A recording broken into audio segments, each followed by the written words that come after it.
Hi everyone. I saw that there was a new cover, Koyori and Kiara cover, in fact, which dropped today, following I think their Sobi 51 playthrough.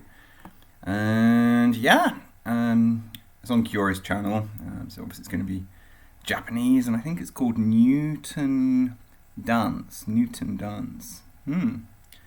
I guess their name is Koala Connect. I wonder if Kiara's done a I Am Koala before. I kind of feel like she must have done, but anyway, let's see what this one is like. Both have very good voices, quite distinct voices as well, so it should be fun.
That was good, yeah. I'm not usually a massive fan of this type of kind of pop song, but actually this one I really enjoyed. Like, it was just a very catchy song, and the voices combine really nicely for it as well, and the artwork was really fun. So I would actually give this one probably like a 9.1. This is one I would come back to be honest. Very enjoyable. Thank you very much, girls. See you next time. I'll stop there.